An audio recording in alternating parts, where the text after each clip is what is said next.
Je ne supporte plus de voir mes frères pleurer de faim. S'il vous plaît, emmenez-en un avec vous. » En entendant cela, le milliardaire ressentit une douleur profonde et fut bouleversé par l'endroit qu'ils appelaient maison.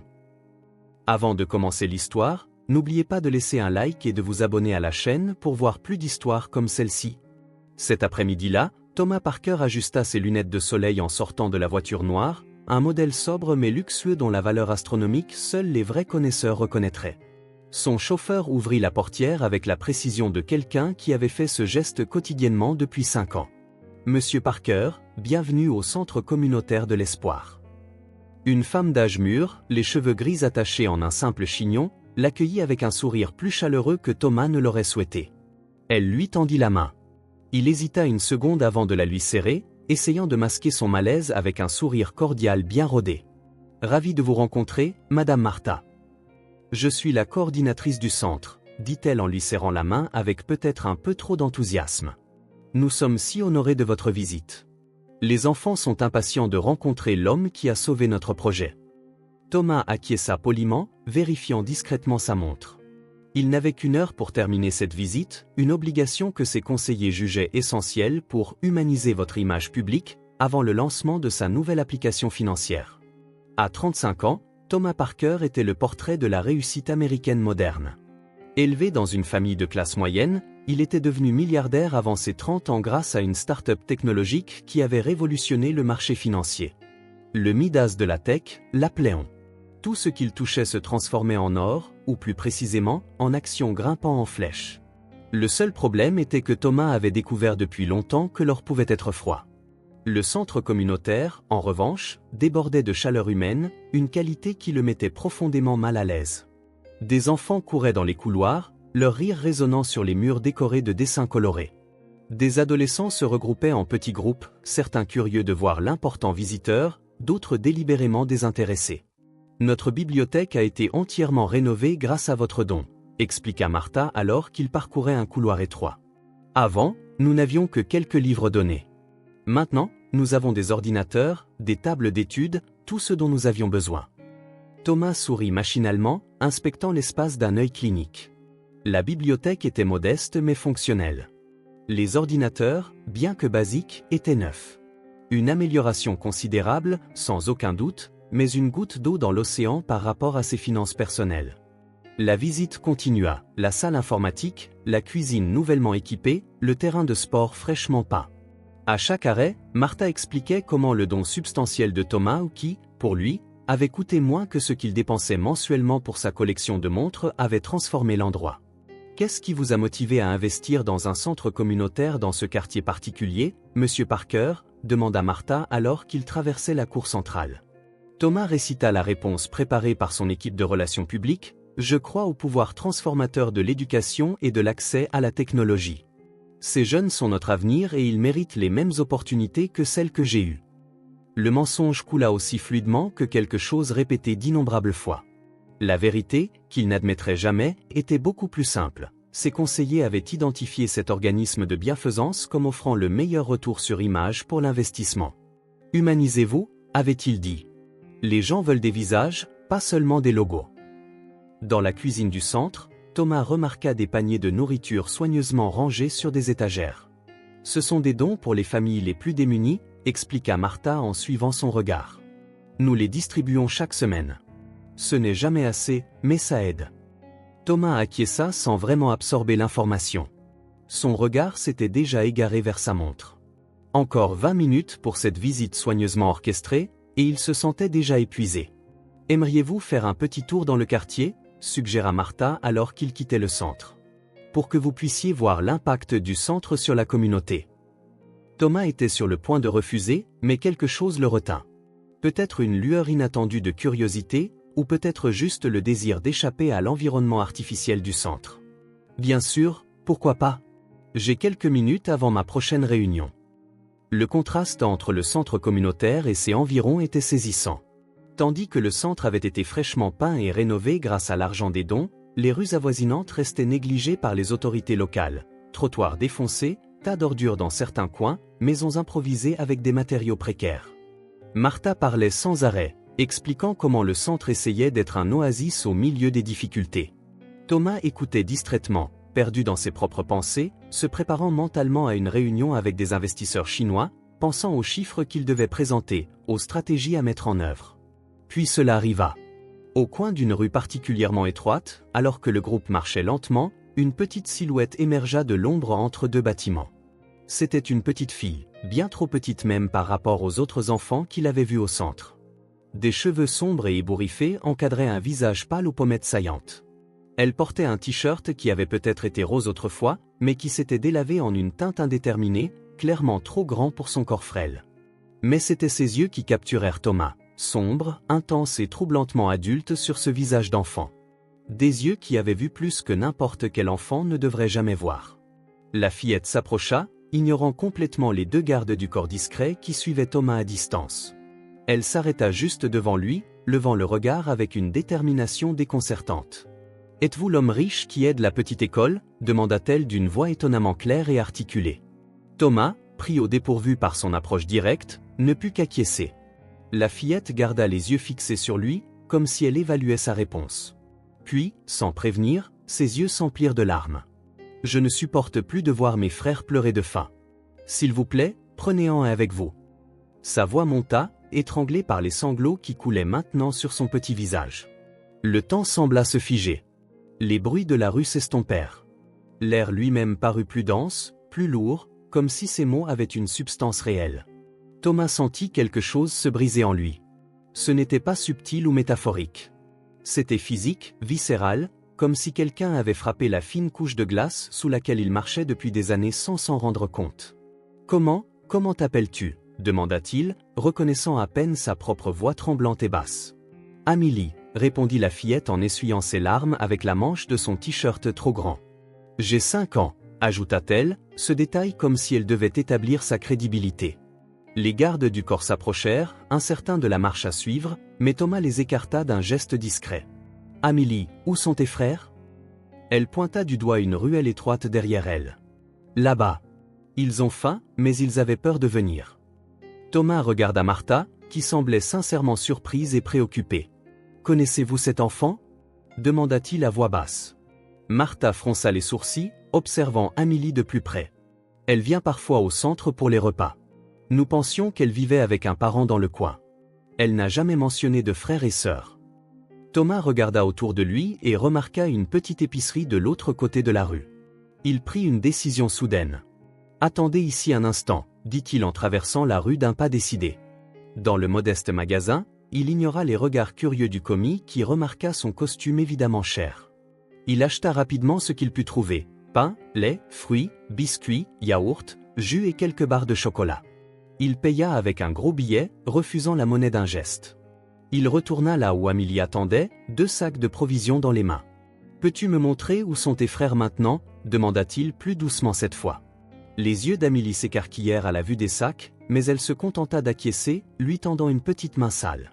Thomas la prit sans hésitation. « Mon emploi du temps pour le reste de la journée est annulé, » dit-il à son chauffeur qui attendait quelques mètres plus loin. « Je reviendrai seul plus tard. » Il suivit Amélie dans la ruelle étroite, portant les sacs de nourriture d'une main et tenant la petite main de la fillette de l'autre. Martha les suivit, tandis que les gardes du corps gardaient leur distance, visiblement mal à l'aise face à cette situation imprévue. La ruelle débouchait sur un terrain vague, partiellement caché entre des bâtiments abandonnés. Là, à l'ombre d'un arbre décharné, se trouvaient 2 petits garçons, des jumeaux identiques, s'agrippant l'un à l'autre comme si cela pouvait les protéger du monde. Liam et Luc, présenta Amélie en s'approchant de ses frères. Ils ont 3 ans. Ce sont des jumeaux. Les garçons regardèrent Thomas avec de grands yeux, les mêmes yeux sombres qu'Amélie, mais qui gardaient encore quelque chose d'enfantin que les siens avaient déjà perdu. Ils étaient visiblement sales et maigres, portant des shorts et des t-shirts qui semblaient n'avoir pas été lavés depuis des semaines. « J'ai amené un monsieur qui va nous aider », dit Amélie à ses frères avec une autorité surprenante dans sa petite voix. « Il a de la nourriture. » Thomas s'accroupit, posant les sacs par terre et les ouvrant. Il sortit une boîte de biscuits et une miche de pain, les offrant d'abord aux jumeaux. Les garçons regardèrent Amélie comme pour demander la permission, un réflexe qui brisa le cœur de Thomas. Quand elle acquiesça, ils s'avancèrent prudemment et prirent ce qui leur était offert, mangeant immédiatement avec la faim désespérée de ceux qui n'ont vraiment rien. Doucement, avertit Amélie avec une autorité maternelle. Mâchez bien. Thomas sortit d'autres articles, yaourt, bananes, barres de chocolat. Amélie n'accepta de la nourriture qu'après que ses frères eurent assez mangé, un autre geste qui en disait long sur le rôle qu'elle avait endossé dans cette petite famille de fortune. Où habites-tu, Amélie ? Demanda-t-il, essayant de garder sa voix stable. La fillette pointa du doigt au-delà du terrain vague, où s'étendait un amas de cabanes improvisées, partiellement cachées par un mur couvert de graffitis. Là-bas. Je peux vous montrer. Thomas acquiesça silencieusement et ramassa de nouveau les sacs de provisions. Amélie mena ses frères par la main avec l'efficacité de quelqu'un qui faisait cela tous les jours. Martha suivait, aussi choquée que lui. Le chemin était étroit, le sol inégal. Thomas trébucha plusieurs fois, ses chaussures italiennes clairement inadaptées au terrain. Finalement, Amélie s'arrêta devant une structure qu'on pouvait à peine appeler une maison. C'était une cabane construite avec des bouts de bois, des tôles rouillées et des bâches en plastique. La porte n'était qu'une ouverture recouverte d'un morceau de tissu délavé. Des ordures s'entassaient autour, non par négligence, réalisa Thomas, mais parce que l'endroit semblait être le prolongement d'une décharge non officielle. C'est ici, dit simplement Amélie. Thomas sentit son estomac se tordre. Non pas de dégoût, comme cela aurait pu être le cas quelques heures plus tôt, avant de voir les yeux de cet enfant. C'était autre chose, colère, tristesse, honte. Puis-je regarder à l'intérieur ? Demanda-t-il, craignant la réponse. Amélie acquiesça, écartant le tissu qui servait de porte et faisant entrer ses frères. Thomas suivit, se baissant pour passer l'ouverture. Martha resta dehors, silencieuse. L'intérieur était petit et sombre, éclairé seulement par la lumière du soleil filtrant à travers les interstices de la structure de fortune. Mais il était étonnamment organisé. Un matelas fin par terre, couvert d'un drap usé mais propre. Une boîte en carton retourné servait de table. Quelques ustensiles de cuisine, une casserole, 2 cuillères, un couteau émoussé étaient soigneusement rangés dans une autre boîte. Le plus frappant était le mur à côté du matelas. Quelqu'un, Amélie, supposa Thomas, avait collé des découpes de magazines, des images de nourriture, de belles maisons, de familles souriantes. Un minuscule hôtel d'espoir au milieu du désespoir. Thomas posa les sacs de provisions sur la boîte qui servait de table. Amélie commença immédiatement à organiser la nourriture, rangeant les denrées périssables dans le coin le plus frais de la cabane et empilant le reste soigneusement, comme des trésors. Ses mouvements étaient précis, efficaces, totalement incongrus pour son âge. « Tu vis ici seul avec eux » demanda Thomas, bien qu'il connût déjà la réponse. Amélie acquiesça, tout en continuant d'organiser les provisions qu'il avait apportées. « Maman est partie travailler » dit-elle, sa voix dénuée d'émotion apparente. « Elle est partie il y a longtemps. Elle n'est jamais revenue. » Thomas déglutit difficilement. « Combien de temps, Amélie » La fillette haussa les épaules. « Plusieurs lunes. Je comptais, mais après j'ai oublié. » « Et il n'y a personne d'autre ? Pas de parents, pas de voisins qui aident à s'occuper de vous » Amélie secoua la tête. « Juste moi. Je m'occupe des garçons. » Une fois de plus, son regard croisa celui de Thomas avec cette intensité troublante. « C'est pour ça que j'ai pensé que si vous en preniez un, ce serait plus facile. Je pourrais mieux m'occuper d'un seul. » Elle fit une pause, regardant les jumeaux qui mangeaient maintenant du chocolat sur le matelas. « Mais vous devez promettre de leur donner à manger et de ne pas les frapper. » Thomas sentit ses jambes faiblir. Il s'appuya contre le mur fragile, ne sachant pas s'il supporterait son poids, mais ayant besoin d'un soutien quelconque. Une enfant de 5 ans offrant de céder un de ses frères à un parfait inconnu parce qu'elle ne pouvait pas nourrir les deux. Une enfant endossant le rôle de mère et de protectrice, faisant des calculs de survie brutaux qu'aucun adulte ne devrait jamais avoir à faire. Lui qui brassait des millions quotidiennement sans sourciller, qui avait licencié des centaines de personnes sans un regard en arrière, qui vivait dans un monde où la plus grande préoccupation était de savoir quelle île privée visiter pour les vacances, il n'avait pas de mots. Dans son silence, Amélie interpréta autre chose. Son petit visage prit une expression déterminée.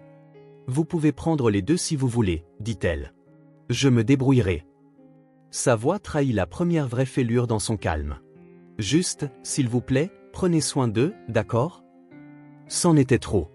Thomas sentit des larmes, quelque chose qu'il n'avait pas ressenti depuis des années, monter à ses yeux. Il cligna rapidement des yeux, essayant de les retenir. « Je ne vais pas vous séparer, Amélie, dit-il enfin, se surprenant lui-même par la fermeté de sa voix. « Mais je vais vous aider. Tous les trois. » La fillette l'étudia avec ce regard qui semblait voir à travers les gens.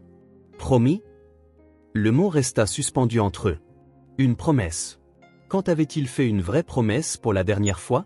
Pas un contrat, pas un accord commercial, mais une vraie promesse. Je promets, dit-il.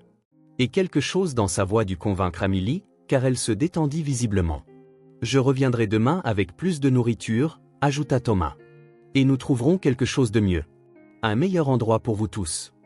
Amélie acquiesça, son expression un mélange complexe d'espoir et de prudence. Elle avait dû entendre des promesses brisées auparavant.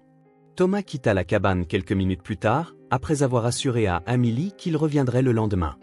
Il trouva Martha dehors, le visage strié de larmes non versées. « Je ne savais pas, dit-elle, la voix tremblante.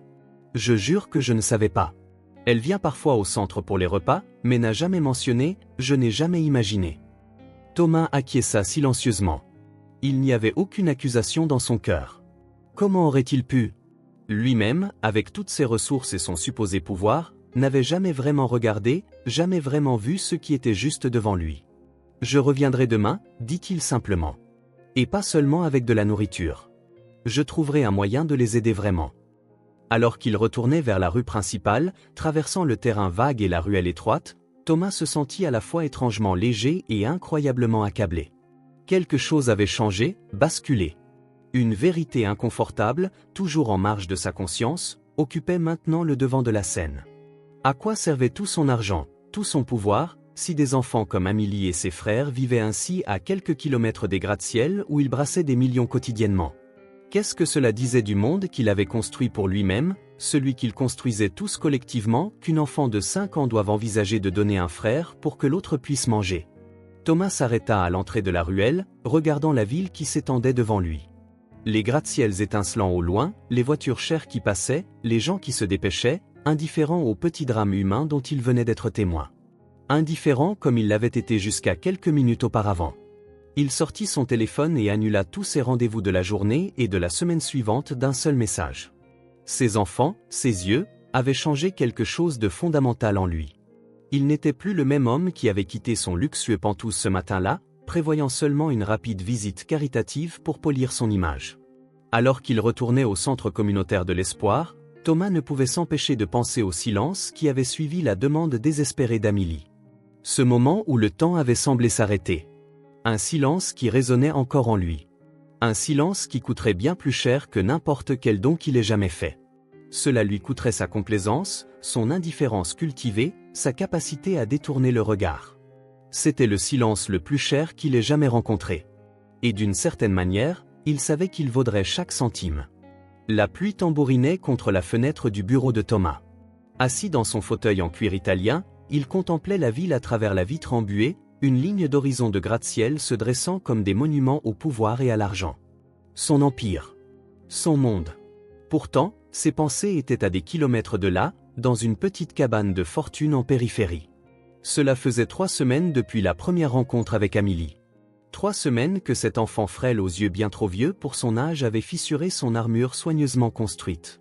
3 semaines passées à envoyer de la nourriture, des vêtements, des couvertures. 3 semaines à leur rendre visite régulièrement, se disant toujours, juste une fois de plus, pour m'assurer qu'ils vont bien. Aujourd'hui, cependant, il se sentait réticent. Non pas parce qu'il perdait intérêt, bien au contraire. C'était l'intensité de son implication qui le troublait. Comment ses enfants avaient infiltré ses pensées, sa routine. À quel point il se souciait sincèrement d'eux. Et c'était dangereux. Cela ne faisait pas partie du plan. Les documents de la fusion nécessitent votre signature d'ici la fin de la journée, Monsieur Parker, lui rappela sa secrétaire en interrompant ses pensées alors qu'elle entrait dans le bureau. D'après son expression, ce n'était pas la première fois qu'elle essayait d'attirer son attention. Oui, bien sûr. Laissez-les sur le bureau. Elle posa le dossier relié en cuir sur l'imposant bureau en acajou et sortit discrètement. Thomas jeta un coup d'œil aux papiers sans vraiment les voir. C'était l'acquisition d'une start-up prometteuse, le genre d'affaire qui, quelques semaines auparavant, aurait monopolisé son attention pendant des jours. Maintenant, cela semblait trivial. Son téléphone vibra. Un message de Martha, la coordinatrice du centre communautaire qui l'aidait à garder un œil sur les enfants. Amélie a demandé après vous aujourd'hui. Elle semblait déçue quand j'ai dit que je n'étais pas sûr que vous viendriez. Thomas sentit un pincement au cœur. Il s'était dit qu'il réduirait progressivement ses visites, qu'il trouverait une solution plus permanente pour les enfants, peut-être une famille d'accueil, peut-être un programme d'aide sociale plus robuste. N'importe quoi qui n'impliquait pas qu'il s'investisse de plus en plus personnellement. Mais l'image des yeux attendants d'Amélie le hantait. Soupirant, il signa les documents de fusion sans les lire complètement, chose impensable pour le Thomas d'il y a un mois, et attrapa son manteau. « Annulez mes rendez-vous de l'après-midi », ordonna-t-il à sa secrétaire en passant. « Quelque chose d'important est arrivé. » La pluie avait cessé quand il arriva dans le quartier où vivaient les enfants. Malgré tout, le sol était boueux, l'obligeant à marcher prudemment. Ses chaussures italiennes, déjà éprouvées par les visites précédentes, s'enfonçaient dans la gadoue alors qu'il suivait le chemin désormais familier. Martha l'attendait près de l'entrée du centre communautaire de l'Espoir, un parapluie à la main. « Elle est à l'intérieur », dit Martha en désignant le centre. « Elle a amené ses frères aujourd'hui. Ils prennent une douche chaude et reçoivent des vêtements propres. » Thomas acquiesça, reconnaissant. L'une de ses premières actions avait été d'organiser pour que les enfants puissent utiliser les installations du centre quand ils le voulaient, chose qui n'aurait pas été possible sans la coopération de Martha. Comment vont-ils physiquement? Mieux. Les jumeaux prennent du poids. Les nouveaux vêtements aident contre le froid. Martha fit une pause. Mais Amélie, elle est toujours la même. Trop adulte. Toujours sur ses gardes. Thomas comprenait. Ce n'était pas quelque chose que quelques semaines de nourriture régulière pouvaient réparer. La blessure de l'abandon, la responsabilité placée sur de si petites épaules, cela prendrait beaucoup plus de temps à guérir, si jamais cela guérissait complètement. Il trouva Amélie assise à une table dans la salle de loisirs, un cahier ouvert devant elle. Les jumeaux n'étaient pas en vue, probablement encore sous la douche, surveillés par un bénévole. Elle leva les yeux quand il s'approcha, et Thomas vit quelque chose de rare, un faible sourire. « Vous êtes venu, dit-elle, plus comme une constatation qu'une surprise. « Oui, confirma Thomas en s'asseyant en face d'elle. « Désolé de ne pas être venu hier. » Amélie haussa les épaules, un geste étrangement adulte. « Vous avez du travail. Ma mère aussi avait du travail. » La comparaison le prit au dépourvu. C'était la première fois qu'elle mentionnait sa mère aussi directement depuis ce premier jour, où elle avait simplement expliqué que sa mère était partie travailler et n'était jamais revenue. « Elle te manque, dit Thomas. » Ce n'était pas une question. Amélie acquiesça, le regard baissé vers le cahier devant elle. C'est alors que Thomas remarqua que ce n'étaient pas des devoirs ou des gribouillis aléatoires typiques d'une enfant de 5 ans. Les dessins étaient élaborés, colorés avec soin et détail. « Puis-je voir » demanda-t-il en désignant le cahier. Amélie hésita un instant, puis tourna le cahier pour qu'il puisse voir. Thomas se retrouva face à un dessin d'une jeune femme aux cheveux sombres comme ceux d'Amélie, tenant par la main 3 petites silhouettes qui devaient être Amélie et les jumeaux. Ils souriaient tous, debout devant ce qui ressemblait à une vraie maison, pas la cabane où ils vivaient actuellement. « C'est ta mère » demanda-t-il doucement. Amélie acquiesça. « Et nous, dans notre nouvelle maison. Quand elle reviendra ?» Thomas sentit une boule dans sa gorge. La certitude dans sa voix était dévastatrice. Il n'y avait aucun doute dans son esprit enfantin, mais pas si enfantin que sa mère reviendrait un jour. « Tu dessines très bien » commenta-t-il en tournant prudemment la page. Un autre dessin. La même femme dans une cuisine, apparemment en train de faire un gâteau. Les jumeaux à table, Amélie aidant. « Ce sont des souvenirs » expliqua Amélie en regardant Thomas feuilleter le cahier. « Des souvenirs de quand ta mère était avec vous ?» Amélie secoua la tête. « Non. Ce sont des souvenirs du futur. Pour quand elle reviendra. » Thomas s'arrêta, laissant ces mots pénétrer en lui. Des souvenirs du futur. Un concept si profond venant de quelqu'un de si jeune. Des souvenirs inventés, continua Amélie, comme si elle avait besoin d'expliquer. J'invente comment ce sera, je les dessine et je les garde. Pour ne pas oublier. Thomas referma le cahier, le manipulant avec précaution comme quelque chose d'infiniment précieux. Et d'une certaine manière, il l'était. Ces pages contenaient plus que des dessins enfantins, elles contenaient la résilience pure et héroïque d'une enfant qui refusait d'abandonner, qui construisait des mondes alternatifs où sa famille était entière, où l'abandon n'existait pas. « Quand as-tu commencé à dessiner ça ?» demanda-t-il, sa voix plus rauque qu'il ne l'aurait voulu. « Après qu'il n'y ait plus eu de nourriture. Avant que vous ne commenciez à en apporter plus. » Amélie serra le cahier contre sa poitrine. « Quand les garçons pleuraient beaucoup, je leur montrais les dessins. Je leur disais d'attendre encore un peu. Thomas sentit quelque chose se briser à nouveau en lui. Ce n'était pas le même choc que lors de la première rencontre, ni la rage impuissante des premiers jours. C'était quelque chose de plus profond, de plus permanent. Un changement tectonique en lui, modifiant le sol même de son âme. Voici un homme qui possédait plus d'argent qu'il ne pourrait en dépenser en 10 vies, assis devant une enfant qui avait créé un trésor à partir de rien, qui avait transformé l'espoir en quelque chose de tangible, en pages aux couleurs vives qui réconfortaient des frères et sœurs affamés. « Amélie, dit-il, incapable de cacher l'émotion dans sa voix. Tu es incroyable, tu sais ça ?» Elle le regarda, confuse. Les compliments ne faisaient pas partie de son vocabulaire quotidien. « Incroyable parce que je m'occupe des garçons », demanda-t-elle, comme si c'était la chose la plus naturelle du monde, pas une responsabilité qu'aucun enfant ne devrait assumer. « En partie, oui. Mais surtout parce que… » Thomas fit un geste vers le cahier, cherchant ses mots. « Parce que tu n'abandonnes pas. Parce que tu crois. Parce que tu crées de la beauté quand tout autour de toi ?» Il ne put finir. Comment expliquer à une enfant de 5 ans qu'elle possédait une force que beaucoup d'adultes, lui y compris, ne connaîtraient jamais? Amélie sembla comprendre quand même. Elle eut de nouveau ce demi-sourire, si rare et précieux, comme une fleur poussant dans les fissures du béton. « Tu veux voir mon préféré ?» demanda-t-elle en rouvrant le cahier. Thomas acquiesça, reconnaissant du changement de ton. Amélie feuilleta jusqu'à trouver la page désirée. Ce dessin était différent des autres. Il montrait sa mère revenant, une silhouette aux cheveux sombres marchant vers la cabane, les bras ouverts. Les 3 enfants courant à sa rencontre. Et, à une courte distance, mais clairement partie de la scène, il y avait une autre silhouette, un homme en costume. « C'est vous », expliqua Amélie en pointant du doigt. « Le jour où ma maman reviendra. » Thomas regarda le dessin, sentant le monde tourner autour de lui. Il était là, inclus dans les souvenirs futurs d'Amélie. Faisant partie de son avenir reconstruit. Pas un visiteur temporaire ou un bienfaiteur distant, mais quelqu'un qui serait là au moment le plus important de leur vie. Commença-t-il, ne sachant que dire. Il ne pouvait pas promettre qu'il serait là. Il ne pouvait pas nourrir des espoirs qui pourraient ne jamais se réaliser. Mais il ne pouvait pas non plus se résoudre à démanteler cette image soigneusement construite. Merci de m'avoir inclus, Amélie. Amélie referma le cahier, apparemment satisfaite. Les garçons doivent avoir fini de se laver maintenant, annonça-t-elle. Je dois voir s'ils se tiennent bien. Et sur ce, elle retourna à son rôle de petite gardienne, la sœur aînée responsable. Thomas la regarda quitter la pièce, le cahier des souvenirs futurs serré contre sa poitrine. Un trésor, en effet. Il resta seul dans la salle de loisirs pendant un long moment, fixant l'endroit où Amélie avait été assise, essayant de traiter ce dont il venait d'être témoin.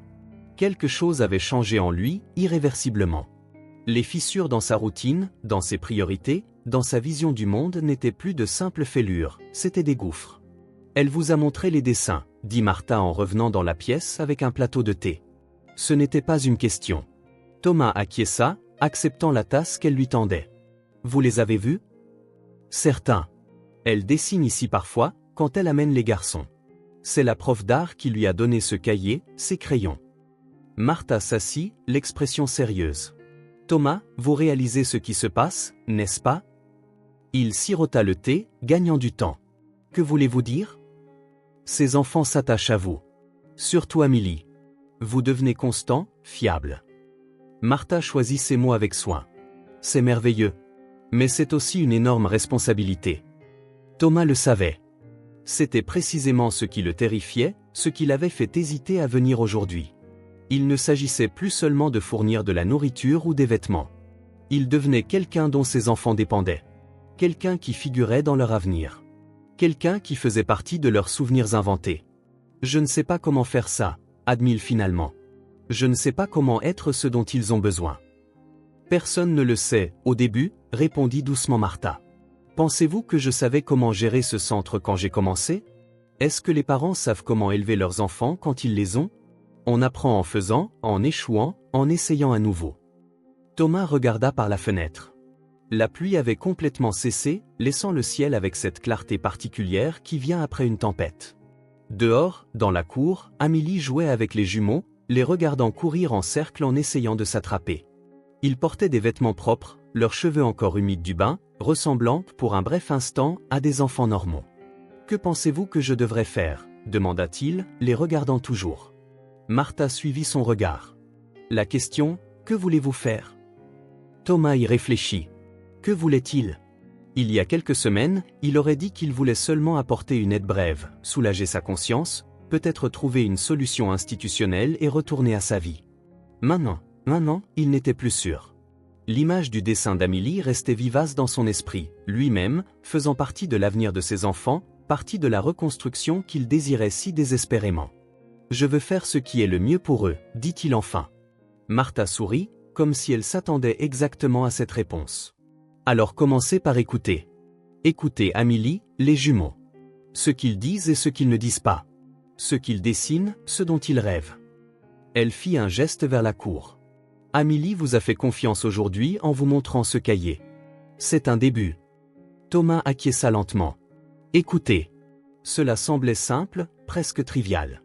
Mais il réalisait maintenant que c'était quelque chose qu'il faisait rarement, vraiment rarement, dans son monde des affaires et du pouvoir. Écouter n'était souvent qu'une formalité avant d'imposer sa propre volonté. Avec Amélie, il faudrait que ce soit différent. Il devrait apprendre à écouter non pas pour répondre, mais pour comprendre. Non pas pour résoudre, mais pour être présent. J'essaierai, promit-il, plus à lui-même qu'à Martha. Quand il quitta le centre communautaire cet après-midi-là, Thomas emportait avec lui plus que le souvenir des dessins d'Amélie. Il emportait une résolution. Les fissures dans sa routine, qui l'avaient autrefois dérangé, semblaient maintenant des opportunités, des espaces où quelque chose de nouveau pourrait pousser, s'il le laissait faire. De retour à son bureau, les documents attendaient, les emails s'empilaient, les appels restaient sans réponse. Son ancienne vie continuait, implacable dans ses exigences. Mais à l'intérieur de lui, quelque chose avait changé, irréversiblement. Ses priorités s'étaient réarrangées. Les certitudes qui lui avaient autrefois semblé si solides semblaient maintenant lointaines et floues. Et quelque part à l'intérieur de cet homme qui mesurait autrefois la valeur de tout en chiffres et graphiques, un espace sacré s'était formé. Un espace où il gardait précieusement l'image d'une petite fille dessinant des avenirs impossibles. Un espace où peut-être, lui-même pourrait apprendre à dessiner de nouveaux avenirs aussi. Il ne savait pas ce qu'il ferait ensuite. Pour la première fois depuis des années, il n'avait pas de plan. Mais il savait que quel que soit le chemin qu'il choisirait, il devait honorer la confiance qu'Amélie lui avait accordée. Il devait être digne de figurer dans ses souvenirs futurs. Et cela, d'une manière ou d'une autre, lui semblait la chose la plus importante qu'il ait jamais faite de toute sa vie. Pendant 3 jours d'affilée, la pluie tomba sans relâche. Thomas regardait depuis la fenêtre de son bureau les lourdes gouttes ruisseler sur la vitre, déformant la vue de la ville en contrebas. Son esprit, cependant, était à des kilomètres de là, dans cette petite cabane où 3 enfants luttaient pour survivre. Amélie, Liam et Luc. 3 noms qui, inexplicablement, étaient devenus essentiels à sa vie ces dernières semaines. 3 enfants qui avaient accompli ce qu'aucun partenaire, amant ou ami n'avait jamais réussi, ils avaient franchi les barrières soigneusement construites autour de son cœur. Sur son bureau reposait un dossier contenant tout ce qu'il avait réussi à découvrir sur Laura Mendes, la mère disparue. Ce n'était pas grand-chose. Une photo délavée qu'Amélie gardait comme un trésor, copiée discrètement pour ne pas alerter la fillette. Des informations de base de Martha, âge approximatif, description physique, dernière adresse connue. Et surtout, la date approximative de sa disparition, environ 4 mois plus tôt. Thomas avait engagé un détective privé, un homme discret et efficace, habitué à retrouver des personnes qui ne voulaient pas être trouvées. Il n'avait pas demandé pourquoi un milliardaire s'intéressait à la localisation d'une femme pauvre d'un quartier défavorisé. Il avait simplement pris l'affaire, ainsi qu'un paiement généreux. Le téléphone sonna, interrompant les pensées de Thomas. « Monsieur Parker, l'inspecteur Ramirez est là pour vous voir. » « Faites-le entrer. » Ramirez était un homme d'âge mûr, à la carrure athlétique dissimulée sous des costumes bon marché. Il entra sans cérémonie, un dossier sous le bras. « J'ai quelques informations, » annonça-t-il en s'asseyant sans attendre d'invitation aux l'une des qualités que Thomas appréciait chez lui, l'absence de déférence artificielle. « Qu'avez-vous trouvé ? » Des fragments, principalement. Ramirez ouvrit le dossier, étalant quelques photos et documents sur le bureau. Laura Mendes a été admise à l'hôpital East City il y a environ 3 mois et demi. Pneumonie sévère, malnutrition. Elle y est restée 2 semaines. Thomas traita l'information, faisant quelques calculs mentaux. Cette admission aurait eu lieu peu de temps après sa disparition de la cabane où elle vivait avec ses enfants. Elle a quitté l'hôpital d'elle-même, continua Ramirez. Contre avis médical. Les dossiers montrent qu'elle était encore faible, qu'elle avait besoin de soins de suivi. Où est-elle allée après ça? C'est là que ça se complique. D'après ce que j'ai pu retracer, elle s'est fait voler ses papiers pendant son séjour à l'hôpital. Pas de pièce d'identité, pas d'argent, pas en état physique de rentrer chez elle. Ramirez fit une pause, marquant d'un geste la gravité de la situation. Alors, elle est restée dans la rue, conclut Thomas. Probablement. Il y a des traces d'elle dans 2 refuges temporaires dans les semaines suivantes. Elle n'est jamais restée plus de quelques nuits. Après ça, Ramirez haussa les épaules de frustration. Elle s'est volatilisée. Thomas étudia les images granuleuses des caméras de sécurité que Ramirez avait trouvées. Elles étaient de mauvaise qualité, mais montraient une femme correspondant à la description de Laura. Trop maigre, les yeux vides, ce regard de quelqu'un qui ne fait que survivre. Rien de plus récent? Ramirez secoua la tête. Aucune trace au cours des 2 derniers mois. C'est comme si elle avait disparu dans la nature. J'ai des contacts qui vérifient les campements de sans-abri et les abris non officiels, mais jusqu'à présent, il haussa de nouveau les épaules. Je continue à chercher. Thomas acquiesça, un sentiment troublant prenant racine dans sa poitrine. C'était comme si Laura Mendes avait été avalée par la ville, par la pauvreté, par une indifférence collective qui permettait aux gens de simplement disparaître sans laisser de traces. Continuez à chercher, dit-il. La moindre piste, aussi petite soit-elle. Ramirez rassembla les documents, laissant à Thomas une copie des dossiers de l'hôpital. Une chose m'intrigue, dit l'enquêteur avant de partir. D'après ce que j'ai trouvé, elle semblait déterminée à retourner auprès de ses enfants. Une infirmière a noté qu'elle n'arrêtait pas de le répéter pendant ses fortes fièvres. Thomas sentit sa poitrine se serrer. Une mère malade, désespérée de retrouver ses enfants, bloquée par des circonstances cruelles. Merci, Ramirez. Tenez-moi au courant. Après le départ de l'enquêteur, Thomas resta dans son bureau, contemplant la pluie qui s'était intensifiée, devenue une tempête déchaînée. La même pensée le tourmentait. Pendant qu'il parlait, confortablement installés, Amélie et les jumeaux étaient dans cette cabane, probablement trempés par l'eau s'infiltrant à travers le toit précaire.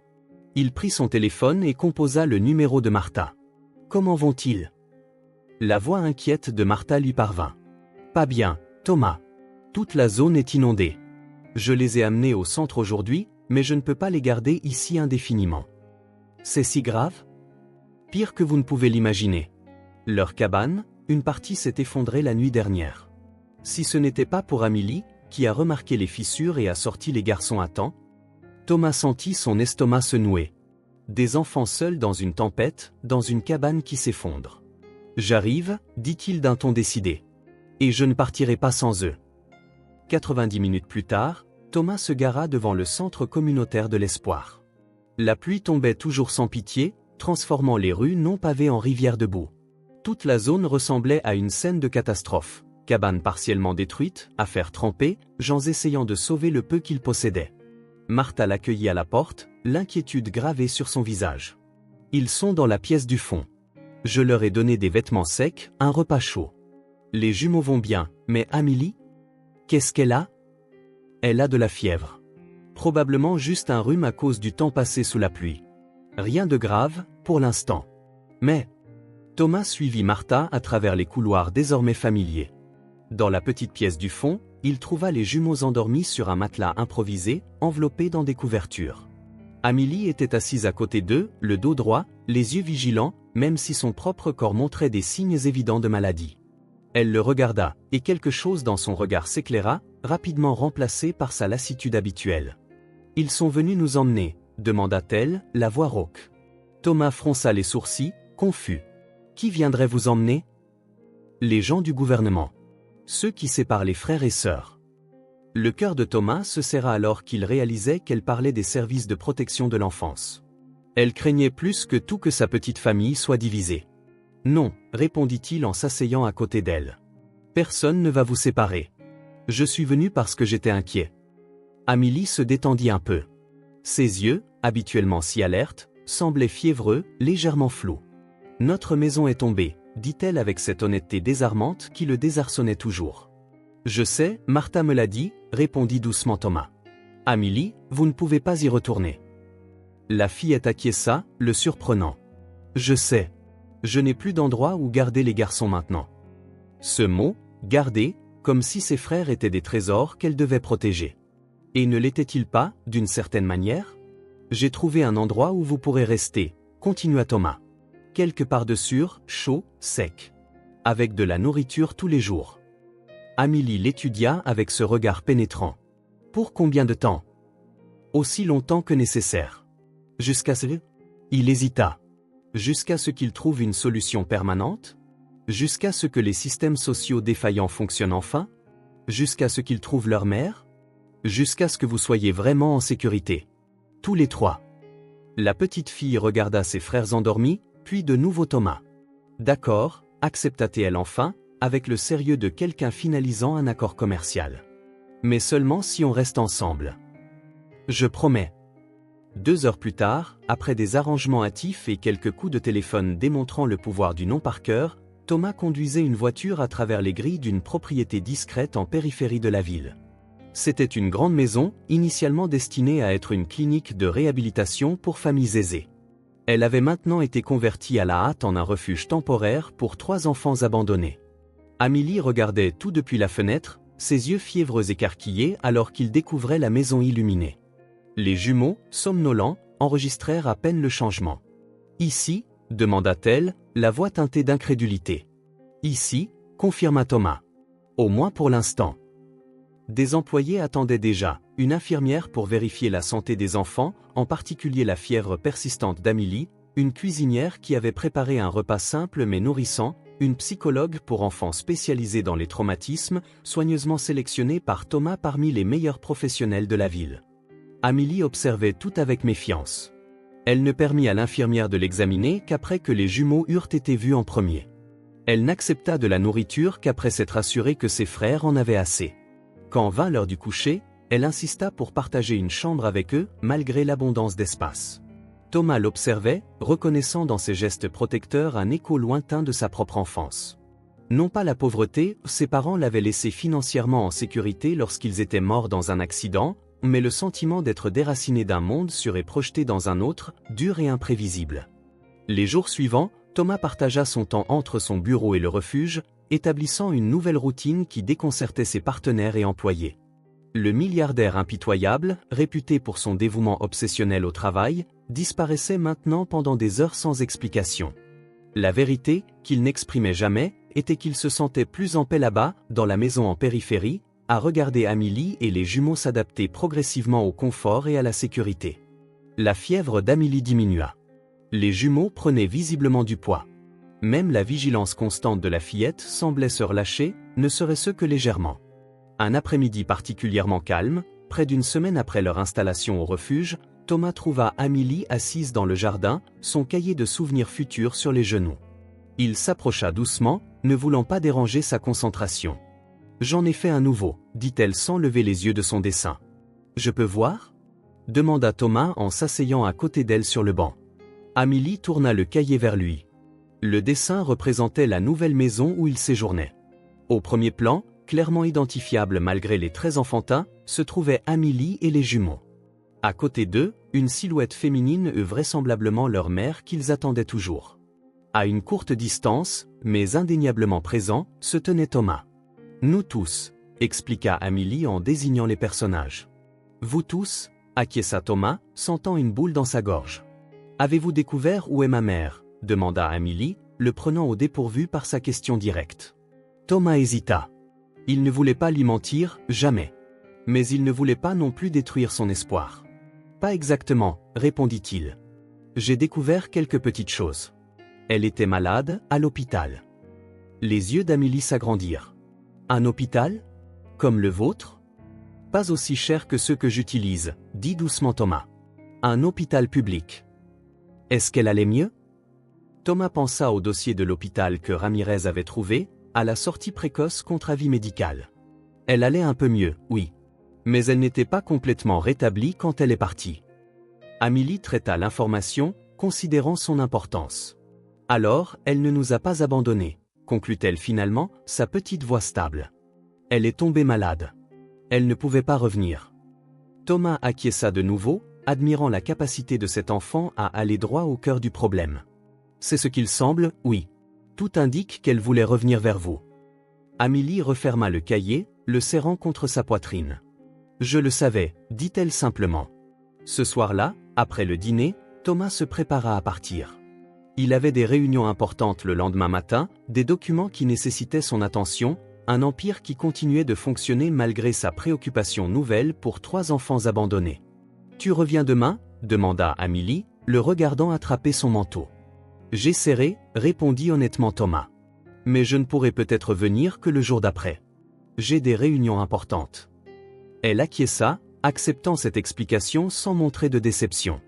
Elle était habituée à ne rien exiger, habituée à n'avoir aucune garantie. « Les garçons vont bientôt dormir », annonça-t-elle en jetant un coup d'œil aux jumeaux qui jouaient tranquillement dans un coin de la pièce. « Je leur ai déjà donné leurs médicaments. » Thomas sourit devant son soin toujours vigilant pour ses frères, même maintenant que des adultes compétents étaient là pour le faire. « L'infirmière peut s'en occuper, Amélie. Tu n'as plus à t'inquiéter de tout. » Elle haussa les épaules, un geste à nouveau adulte. « Ils aiment quand c'est moi qui le fais. » Thomas s'agenouilla pour croiser son regard. « Vous êtes en sécurité ici, » dit-il, ressentant le besoin de le réaffirmer. « Tous les 3. Tu peux te reposer maintenant. » Elle l'étudia avec ses yeux qui voyaient toujours plus qu'il ne devrait. « Merci, » dit-elle simplement. Puis, le surprenant, elle s'avança et le serra brièvement dans ses bras. C'était une étreinte rapide, presque hésitante, comme si elle n'était pas habituée aux démonstrations physiques d'affection. Mais pour Thomas, c'était comme si quelque chose se brisait et se reconstruisait en lui. « Bonne nuit, Amélie », réussit-il à dire, la voix légèrement étranglée. « Prends soin de toi. Et laisse-les prendre soin de toi, pour une fois. » Il sortit dans l'air frais de la nuit, se sentant à la fois étrangement léger et incroyablement lourd. Dans la voiture qui le ramenait à son appartement luxueux et vide du centre-ville, il pensa aux fragments de l'histoire de Laura Mendes qu'il avait découvert. Au combat désespéré d'une mère pour retourner auprès de ses enfants, contrecarré par un système apparemment conçu pour maintenir les pauvres à leur place. Il pensa aussi à sa propre enfance. Ses parents perdus trop tôt. L'oncle lointain qui devint son tuteur légal mais jamais un vrai soutien. Les pensionnats où il apprit à construire des murs autour de ses émotions. La fortune dont il avait hérité et qu'il avait multipliée, comme si l'argent pouvait combler le vide de l'abandon. La différence, voyait-il maintenant, c'est qu'il avait été abandonné par la mort, une force irrévocable contre laquelle personne ne pouvait lutter. Amélie et ses frères avaient été abandonnés par les circonstances, par la pauvreté, par la cruauté d'un monde qui laissait les malades perdre leurs papiers, avec eux, leur identité, leur chemin de retour. Son téléphone vibra dans sa poche. C'était Ramirez. « Des nouvelles ?» demanda Thomas directement. « Rien de concret pour l'instant. Mais j'ai une piste. Une femme correspondant à sa description a été vue dans un refuge dans la partie ouest de la ville il y a 3 semaines. Elle n'est restée qu'une nuit. Continuez à chercher, ordonna Thomas. Élargissez le rayon de recherche.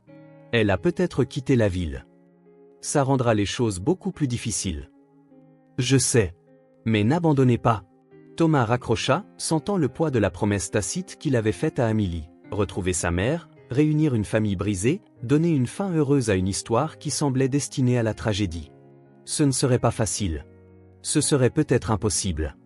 Mais il réalisa avec une clarté cristalline qu'il ne pouvait plus simplement tourner le dos et retourner à son ancienne vie.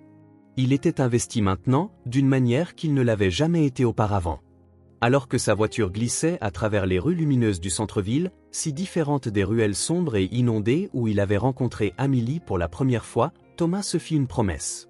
Il ne se reposerait pas tant qu'il n'aurait pas trouvé Laura Mendes. Tant qu'il n'aurait pas complété le puzzle de cette famille éclatée. Tant qu'il n'aurait pas donné vie aux souvenirs futurs qu'Amélie dessinait avec tant de foi. C'était une promesse ambitieuse, peut-être impossible à tenir. Mais au cours des dernières semaines, il avait découvert que certaines choses valaient la peine de risquer l'échec. Et celle-ci, sans aucun doute, en faisait partie. Après des semaines de pluie incessante, le soleil apparut enfin. Ses rayons traversaient les fenêtres du refuge, peignant des motifs dorés sur les parquets polis. Thomas arriva tôt ce matin-là, portant quelques sacs de vêtements pour les enfants pas neufs, mais de bonne qualité, donnés par le propriétaire d'un magasin pour enfants qui lui devait une faveur. Martha l'accueillit dans le hall d'entrée, son sourire moins tendu que les jours précédents. « Amélie est debout depuis l'aube, dit-elle. Elle s'est réveillée avec les premiers rayons de soleil. Les jumeaux dormaient encore quand je suis allé les voir il y a quelques minutes. » Thomas posa les sacs sur une table d'appoint. comment va-t-elle? Différente aujourd'hui, répondit Martha, un léger pli au front. Plus excitée. Je n'arrive pas à mettre le doigt dessus. C'est peut-être juste le soleil, après si longtemps. Thomas se dirigea vers le petit salon où Amélie passait habituellement ses matinées, en suivant le couloir familier. Il la trouva debout devant un grand miroir, attachant ses cheveux sombres avec un ruban de couleur vive. Elle l'aperçut dans le reflet et se tourna. « Thomas !» s'exclama-t-elle, les yeux brillants d'un éclat inhabituel. « Vous êtes venu tôt aujourd'hui. J'ai apporté quelques vêtements pour vous, expliqua-t-il, remarquant à quel point elle semblait différente. Pas seulement à cause de ses cheveux soigneusement arrangés ou de la robe propre et repassée qu'elle portait. C'était quelque chose dans sa posture, une énergie tranquille qui n'était pas là auparavant. « J'ai besoin de beaux vêtements pour les garçons aujourd'hui, dit Amélie avec une douce détermination dans la voix. Je vais les réveiller maintenant. Thomas la suivit jusqu'à la chambre qu'elle partageait avec les jumeaux, intrigué par ce changement dans son comportement. Les garçons dormaient encore profondément, emmitouflés dans des couvertures chaudes, un luxe comparé à la cabane où ils vivaient autrefois. Amélie s'approcha du lit et secoua doucement l'épaule de Liam. « Réveille-toi, dormeur », appela-t-elle, sa voix douce mais autoritaire. « C'est un jour important. » Thomas regardait, fasciné, pendant qu'elle répétait le processus avec Luc. Les jumeaux se réveillèrent lentement, encore somnolents, se frottant les yeux. « Jour ?» demanda Luc, le plus bavard des deux. « Un jour de soleil ?» « Oui », répondit Amélie, tirant déjà les rideaux pour laisser entrer plus de lumière. « Un jour spécial. » Thomas resta à la porte, ne voulant pas interrompre ce rituel qui comptait clairement pour Amélie.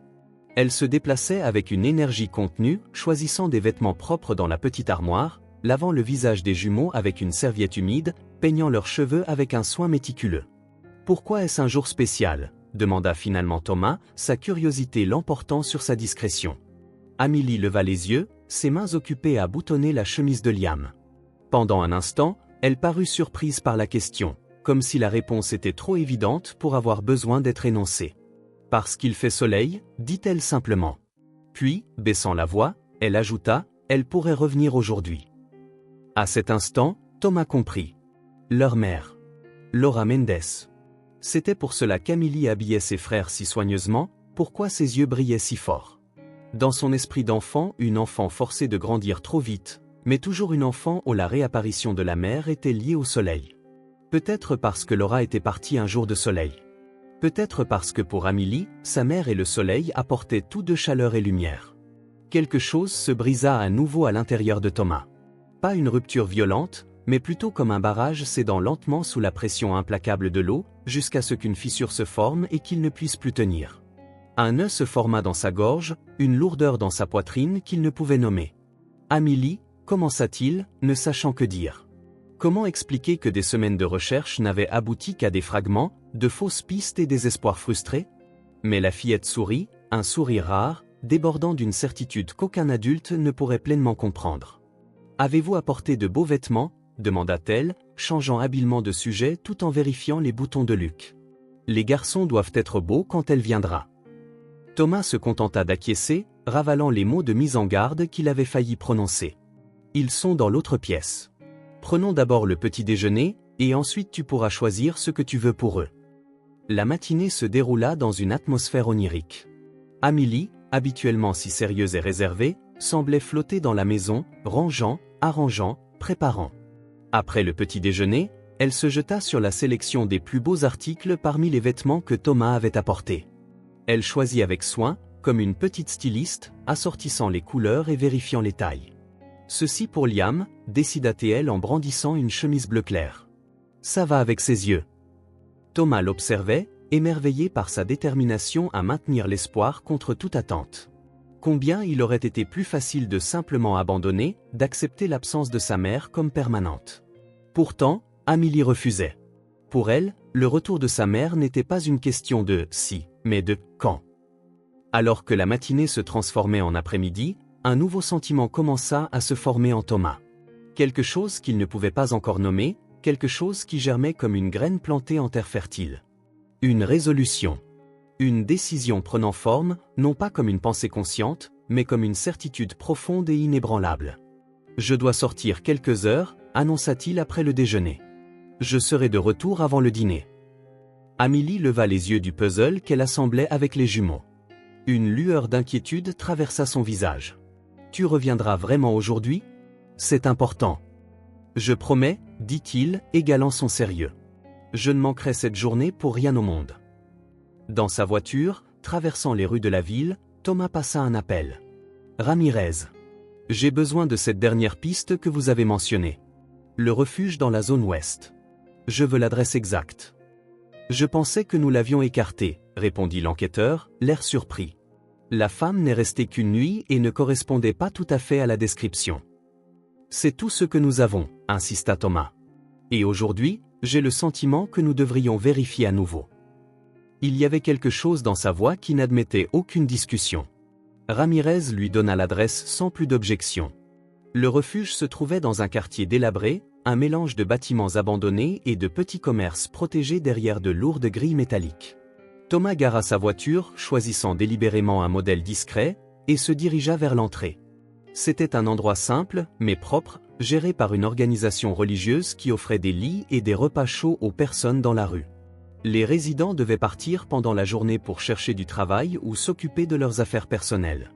Une femme d'âge mûr, fatiguée mais bienveillante, examinait la liste du registre lorsque Thomas entra. « Puis-je vous aider ?» demanda-t-elle, clairement intriguée par la présence d'un homme bien habillé dans son établissement.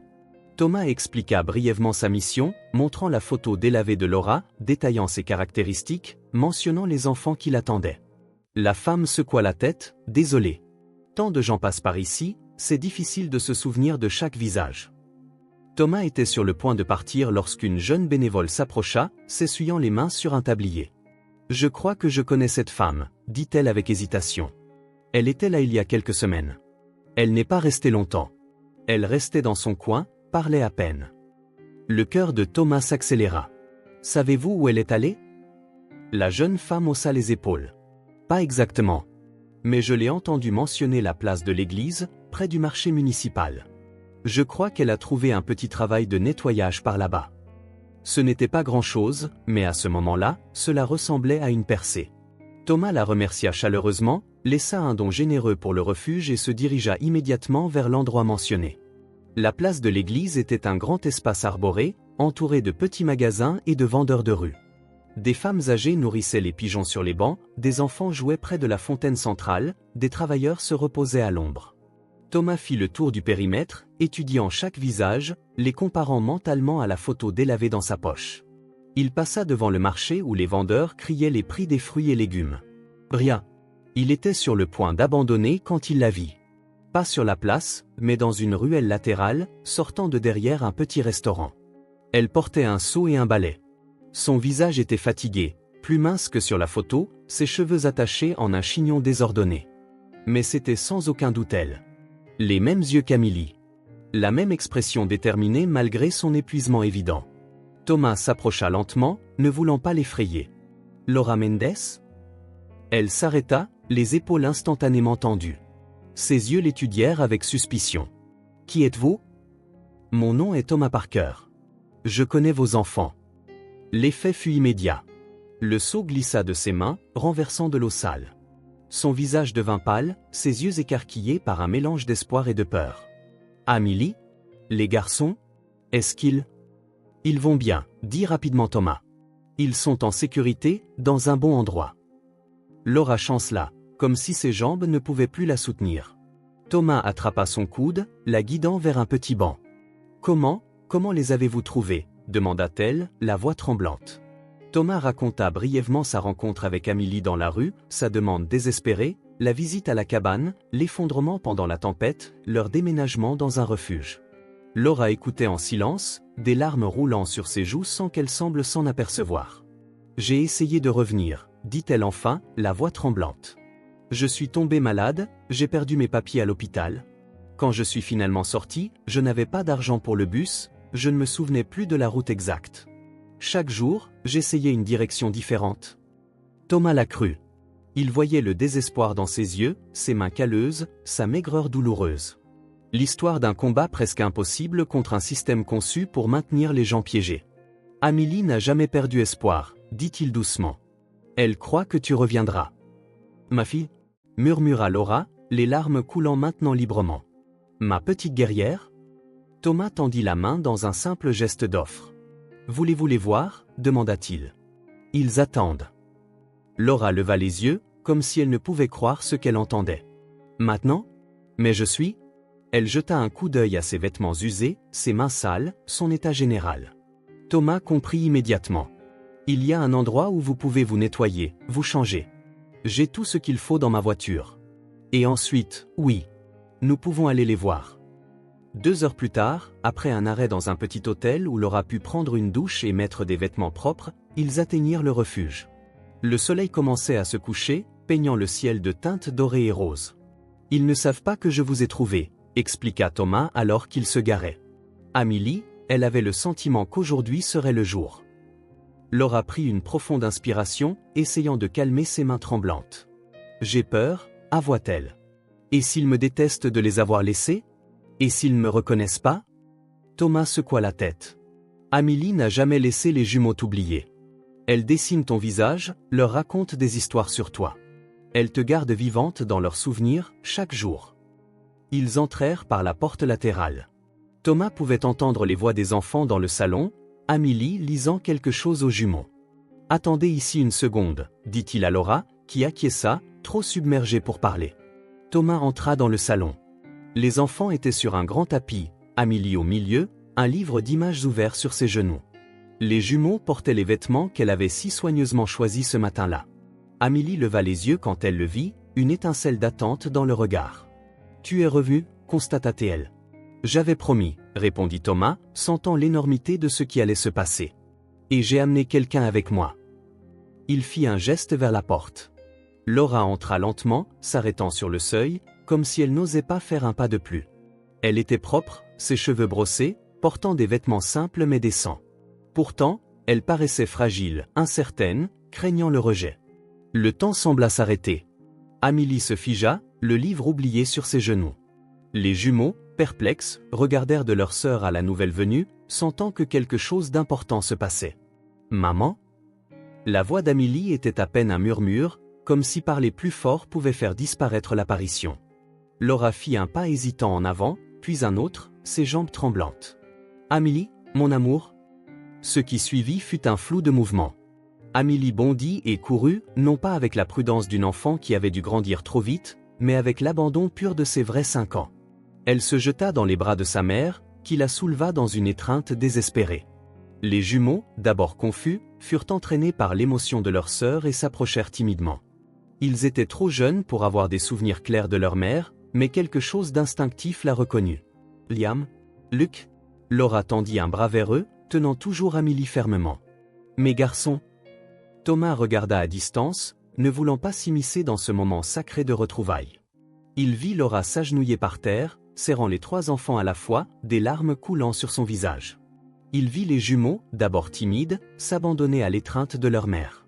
Et il vit Amélie, sa petite guerrière, s'autoriser enfin à n'être qu'une enfant. Les jours suivants, Laura s'installa au refuge avec ses enfants. Il n'y eut pas de grande démonstration émotionnelle ni de promesses extravagantes sur l'avenir. Juste des présents. Des présents à l'heure du coucher, au repas, dans les moments du quotidien auparavant remplis seulement par Amélie faisant de son mieux pour tout gérer seule. Thomas rendait visite quotidiennement, témoin de la lente reconstruction de cette famille. Il voyait Laura réapprendre à être mère, regagnant progressivement sa confiance perdue. Il voyait les jumeaux s'adapter à sa présence, reconnaissant instinctivement la source première de réconfort qui leur avait manqué. Et il voyait Amélie relâcher progressivement ses responsabilités d'adulte, récupérant des morceaux de l'enfance qui lui avaient été volés. Ce ne fut pas une transformation magique. Laura portait les cicatrices de son épreuve, la maladie, le désespoir, la lutte acharnée pour rentrer chez elle. Parfois, Thomas la trouvait assise seule dans le jardin, le regard vide, les épaules affaissées sous le poids invisible de la culpabilité. Dans ces moments-là, il s'asseyait simplement à côté d'elle, offrant une compagnie silencieuse.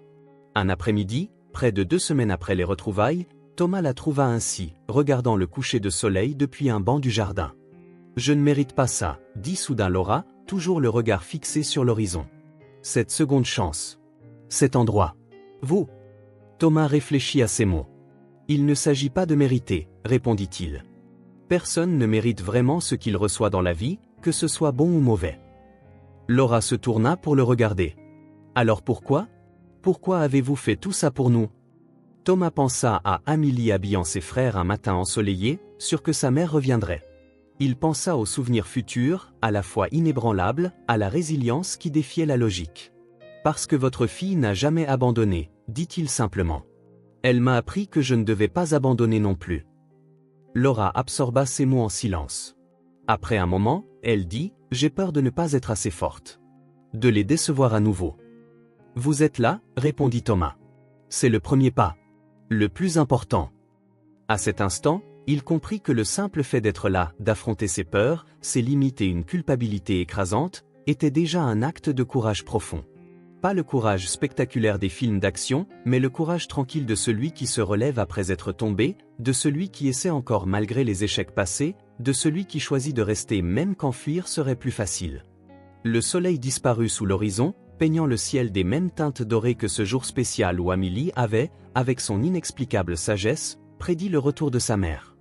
Les ombres dans le jardin s'allongèrent, mais pour la première fois depuis longtemps, elles n'apportaient pas la peur.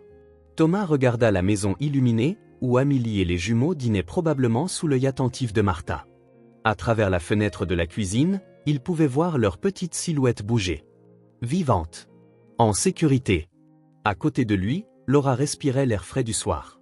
Présente. Imparfaite. Réelle.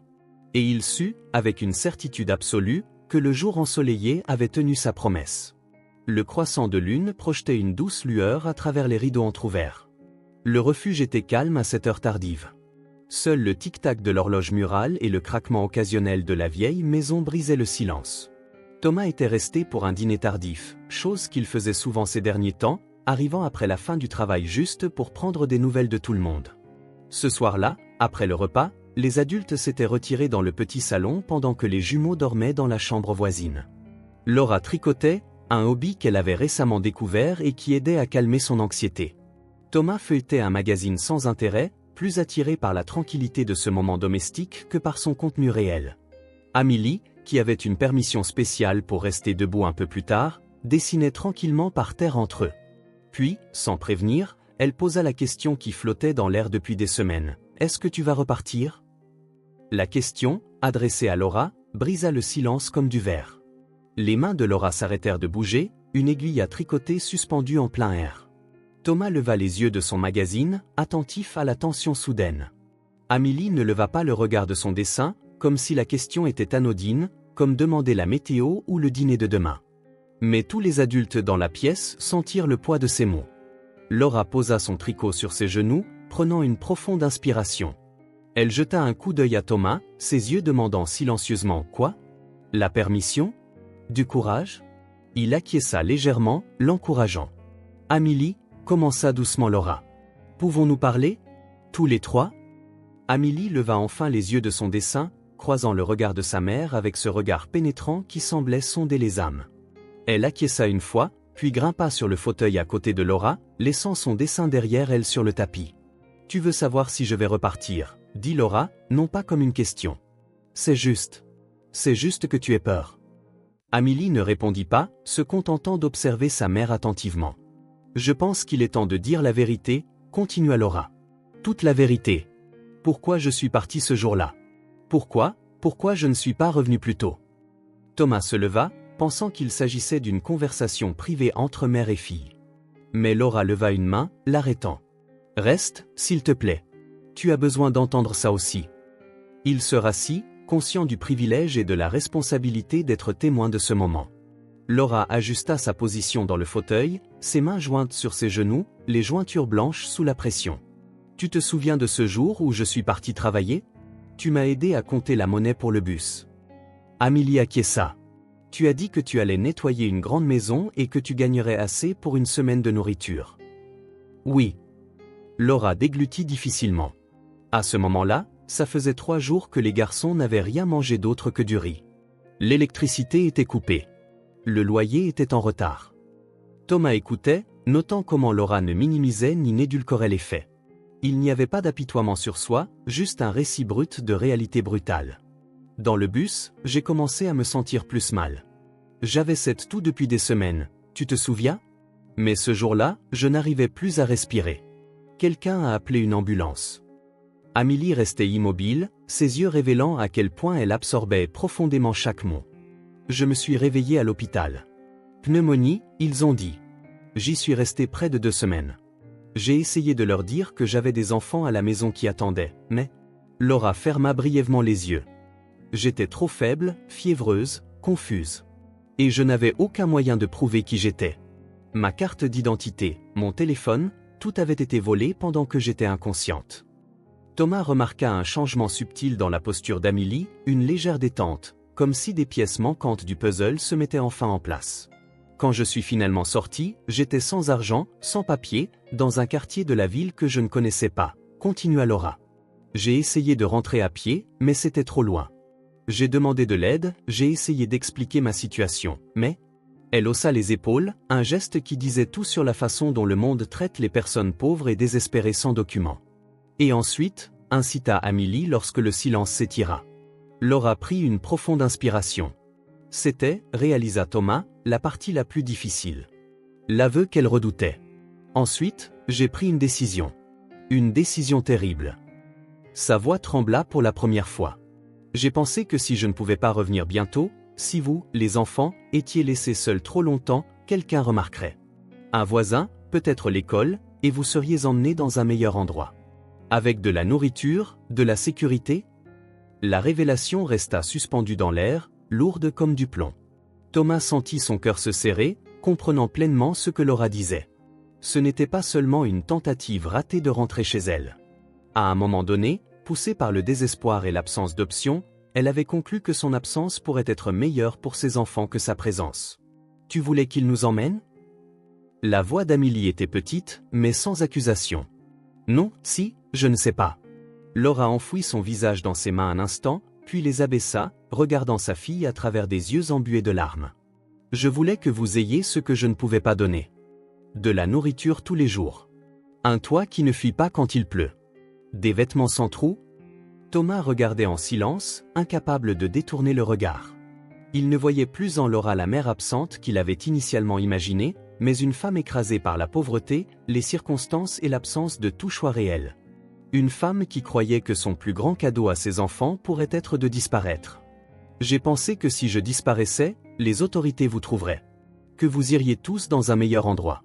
Peut-être une famille qui pourrait nous séparer, » termina calmement Amélie, sans émotion apparente dans la voix. Laura acquiesça, les larmes coulant maintenant librement. « J'avais tort. Tellement tort. Je n'avais pas réalisé que tu prendrais tout sur tes épaules. Que tu t'occuperais des garçons sans demander d'aide. Que vous resteriez tous dans cette cabane, affamés pendant des mois. » Sa voix faiblit. « Je n'ai jamais voulu ça. Je n'ai jamais voulu que tu portes ce poids. » Le silence qui suivit parut interminable. Thomas osait à peine respirer, conscient qu'il assistait à un moment qui définirait l'avenir de cette petite famille. Amélie restait immobile, le visage solennel, les yeux fixés sur sa mère. Il n'y avait pas d'accusation, mais pas non plus le pardon immédiat que les enfants offrent parfois. Il y avait quelque chose de plus profond, la compréhension. La compréhension d'une enfant forcée de voir le monde avec des yeux d'adulte. « J'ai pensé à toi tous les jours, » dit Laura, comme si elle devait combler ce lourd silence. « J'ai essayé d'économiser de l'argent pour revenir, mais chaque fois que j'avais un peu, quelque chose arrivait. Je retombais malade, ou on me volait, ou je perdais un travail. » Thomas regardait Amélie traiter tout cela, son esprit vif reliant les points, comblant les lacunes de l'histoire qu'elle s'était construite seule. « Quand Thomas m'a trouvé ?» Laura jeta un bref coup d'œil vers lui, la gratitude évidente dans son regard. C'était comme si quelqu'un avait enfin entendu mes prières. Comme si l'univers avait conspiré pour me ramener à vous. Amélie bougea enfin, glissant de son fauteuil pour se tenir devant sa mère.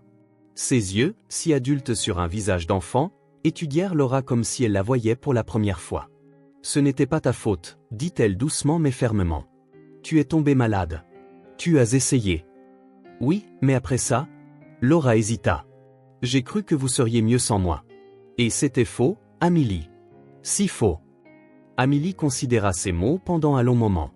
Puis, dans un geste qui stupéfia Laura et Thomas, elle tendit la main et prit celle de sa mère. « Je t'ai attendu, maman, » dit-elle simplement. « Et maintenant tu es là. » Ce n'était pas un pardon effusif.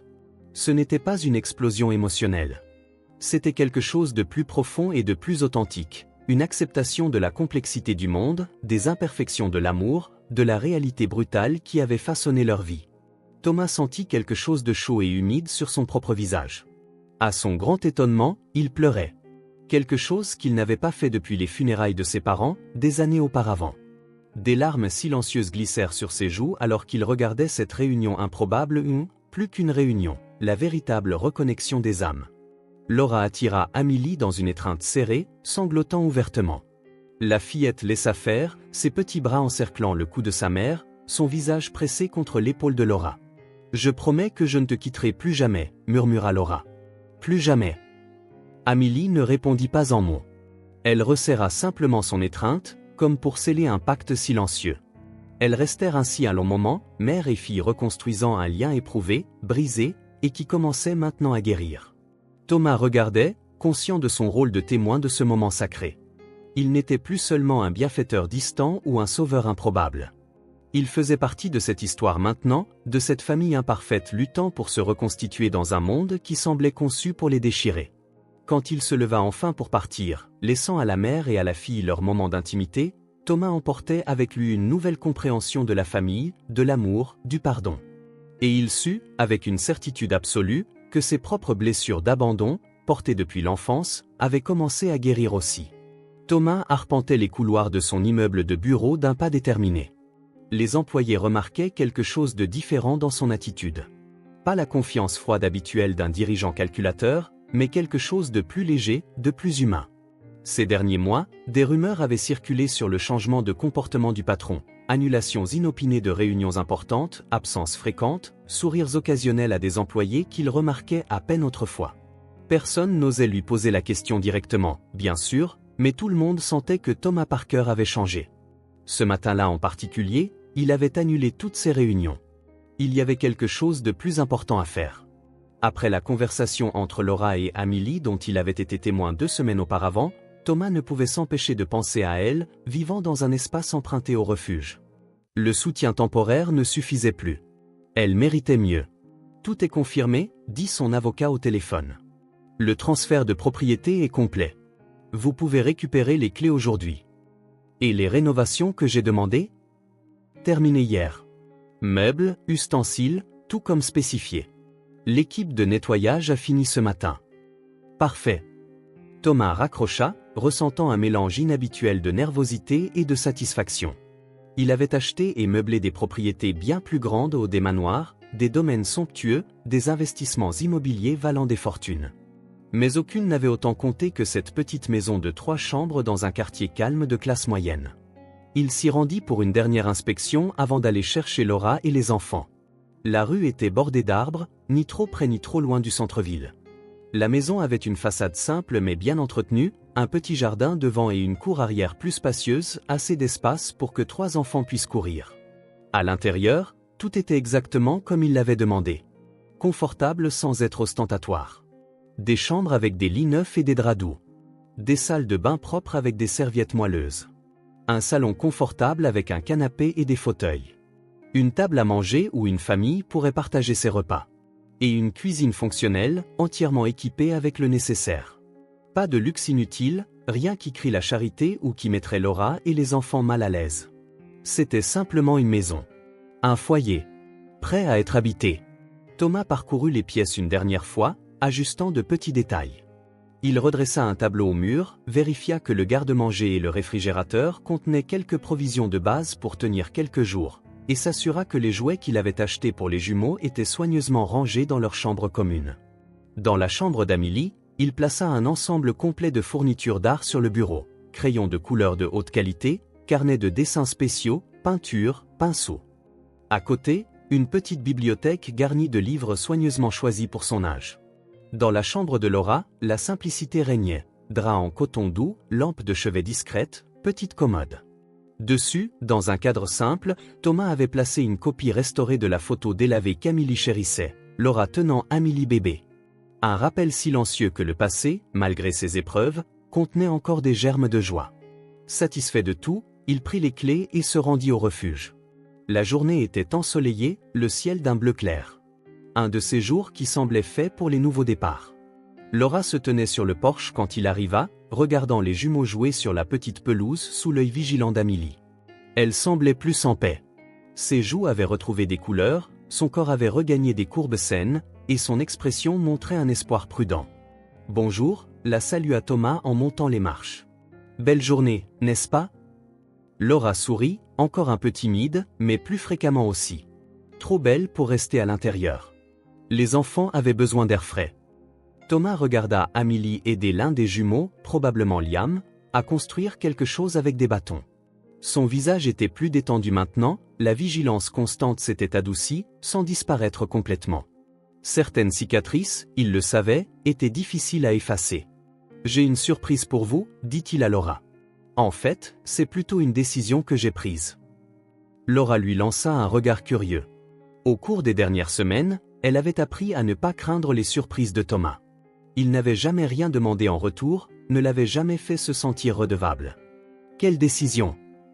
Thomas sortit une petite enveloppe de sa poche et la lui tendit. « Ouvrez !» Laura s'exécuta, révélant un jeu de clés et un papier plié. Elle déplia le papier. Un titre de propriété. À son nom. « Qu'est-ce que c'est ?» demanda-t-elle, confuse. « Un nouveau départ », répondit simplement Thomas. « Une maison pour vous et les enfants. » Laura fixa le titre de propriété, puis les clés, puis Thomas, incapable de formuler des mots. Des larmes montèrent à ses yeux. « Nous ne pouvons pas accepter ça », réussit-elle enfin à dire, la voix tremblante. « C'est trop. Nous avons déjà ?» « Ce n'est pas trop, » dit doucement Thomas. « C'est ce qu'il faut. Vous ne pouvez pas rester au refuge éternellement. Les enfants ont besoin de stabilité, d'un endroit vraiment à eux. Et vous ?» Il fit une pause, choisissant ses mots. « Vous méritez un endroit pour reconstruire votre vie. Pour recommencer. » Laura regarda les clés dans sa main comme si elles étaient quelque chose de précieux et terrifiant à la fois. « Je peux vous la montrer aujourd'hui » continua Thomas. « Si vous voulez. Tout est prêt pour que vous emménagiez. » « Aujourd'hui » Laura parut stupéfaite. « Quand vous serez prête » corrigea Thomas. « Aucune précipitation. » À ce moment-là, Amélie remarqua la conversation sur le porche et s'approcha, la curiosité évidente. « Qu'est-ce qui se passe ?» demanda-t-elle en étudiant le visage en larmes de sa mère. Laura essaya de répondre, mais aucun mot ne vint. Thomas s'accroupit au niveau d'Amélie. « J'ai trouvé une maison pour vous », expliqua-t-il. « Une maison qui est juste à vous. Pas un refuge, pas un espace emprunté.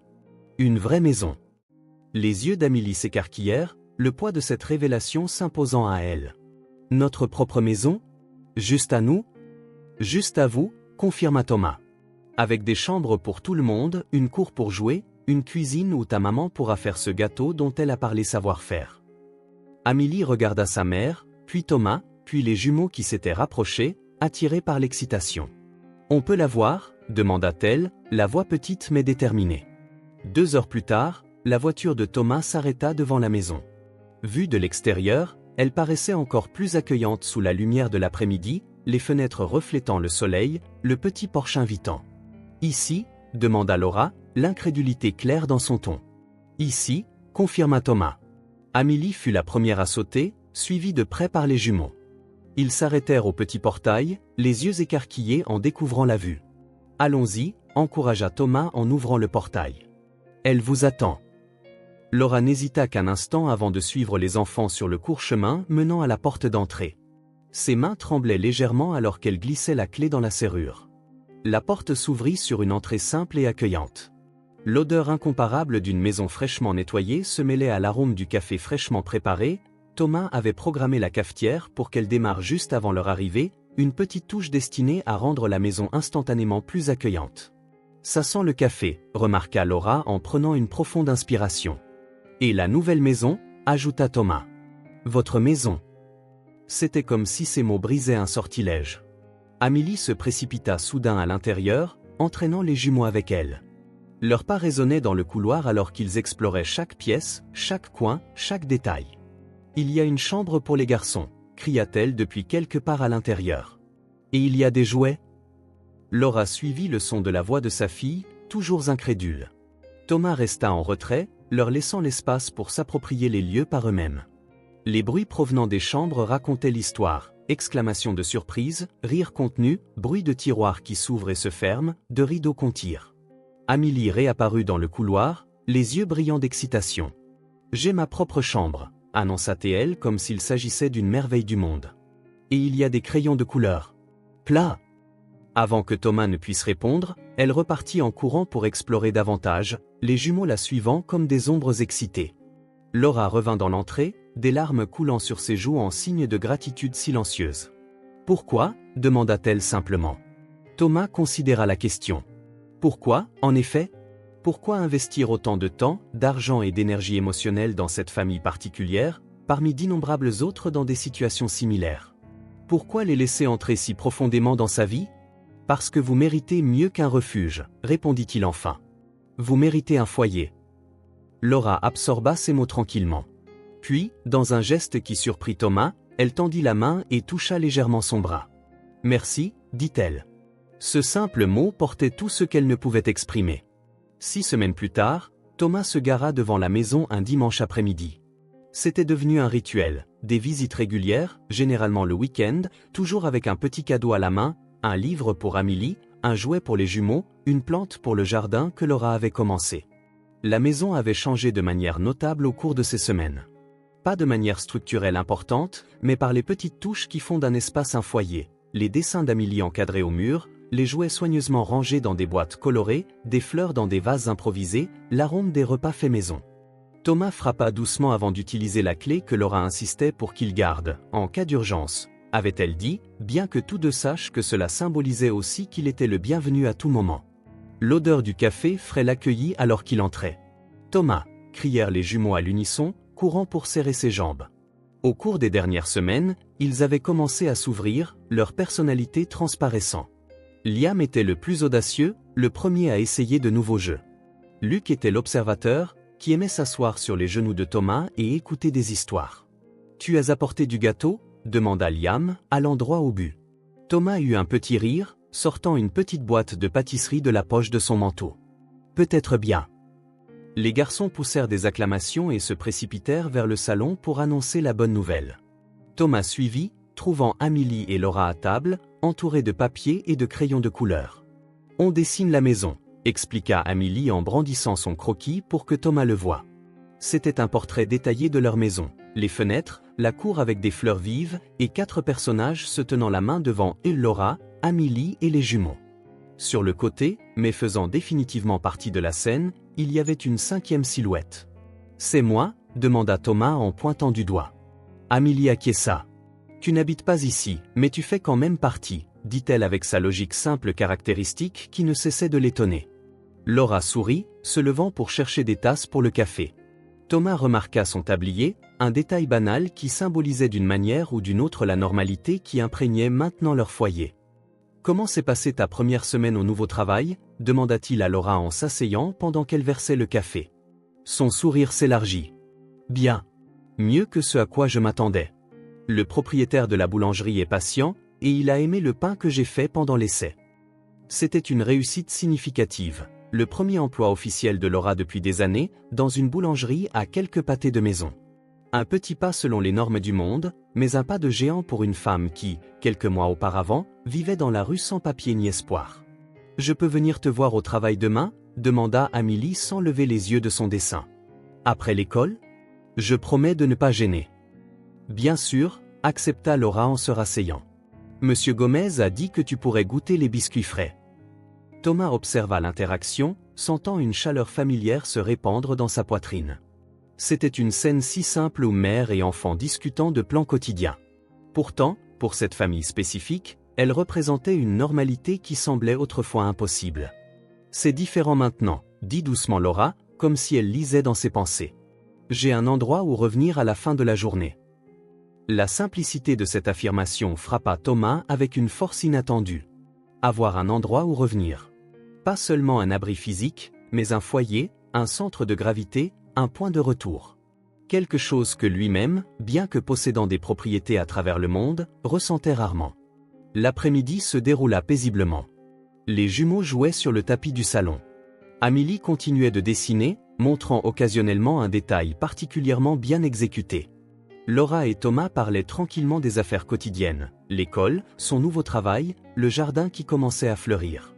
Il n'y eut pas de grandes déclarations, pas de moments dramatiques. Juste une existence partagée. La naissance d'une routine. La vie ordinaire dans sa forme extraordinairement simple.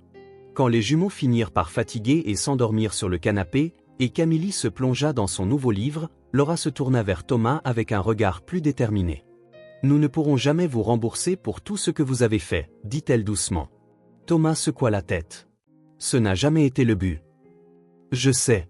C'est ce qui rend ça si... Laura chercha le mot juste. Spécial. Ce que nous avons ici.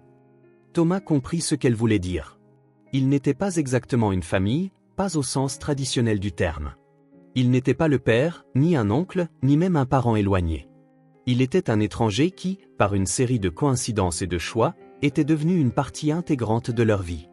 Nous ne sommes pas une famille, continua Laura, exprimant ses propres pensées. Mais nous avons un lien. Une connexion. Quelque chose qui n'a pas de nom, mais qui a un sens. Thomas acquiesça, reconnaissant la vérité dans ses mots. C'était exactement ce qu'ils avaient. Un lien sans nom, mais d'une profonde signification. Pour la première fois depuis longtemps, peut-être depuis la mort de ses parents, Thomas ne se sentait pas comme un visiteur dans sa propre vie. Il n'était pas simplement quelqu'un traversant des expériences, accumulant des succès et conquérant des objectifs. Il était présent, connecté, vivant. Laura leva les yeux et sourit. Un sourire chaleureux, sincère, rempli d'une gratitude inexprimée. Thomas lui sourit en retour, soudain en paix. Ce moment ordinaire, café un dimanche après-midi, dessins éparpillés sur la table, enfants endormis sur le canapé, contenait plus de réalité, plus de vérité, plus de vie que n'importe quel accord d'1 million de dollars qu'il ait jamais conclu. C'était le début de quelque chose de nouveau. Pas une histoire de sauvetage héroïque, pas un conte de fées avec une fin parfaite. Mais quelque chose de plus précieux parce que c'était imparfait, inachevé, en évolution. C'était la vraie vie. Et pour Thomas, pour Laura, pour Amélie et les jumeaux, après tant de temps dans l'ombre, c'était plus que suffisant. C'était tout. Les saisons changèrent doucement, comme on tourne les pages d'un livre. L'hiver céda la place au printemps, maintenant en pleine floraison, couvrant la petite cour arrière de couleurs qui n'existait autrefois que dans les dessins d'Amélie. 3 mois s'étaient écoulés depuis leur emménagement. 3 mois à planter des racines, à établir des routines, à construire une vie normale, jour après jour, brique par brique, moment par moment. L'école du quartier, initialement si intimidante pour Amélie, était devenue un terrain familier. Non sans défi, bien sûr. Les premières semaines, elle était restée distante, observant tranquillement les autres élèves avec cette vigilance prudente qui était devenue sa marque de fabrique. Elle a du mal à se connecter avec les autres enfants, expliqua l'enseignante lors d'une réunion avec Laura, à laquelle Thomas assista discrètement. C'est comme s'ils parlaient des langues différentes. Et en effet, c'était le cas. Amélie avait grandi dans un monde où la survie était la seule langue qui comptait. Les jeux anodins, les conversations triviales, les compétitions ludiques, rien de tout cela ne figurait dans son vocabulaire. Mais lentement, petit à petit, les portes commencèrent à s'ouvrir. D'abord vint Julia, une fille calme comme elle, qui tendit la main pendant le cours d'art, attirée par les dessins complexes d'Amélie. Puis vint Michael, un garçon qui avait récemment perdu son père et qui reconnut peut-être un compagnon de deuil. Enfin, Louisa, extravertie et bavarde, qui adopta Amélie comme amie et l'inclut dans toutes les activités avec une persistance acharnée. « J'ai des amis maintenant », annonça Amélie un après-midi, avec désinvolture, comme si elle commentait la météo.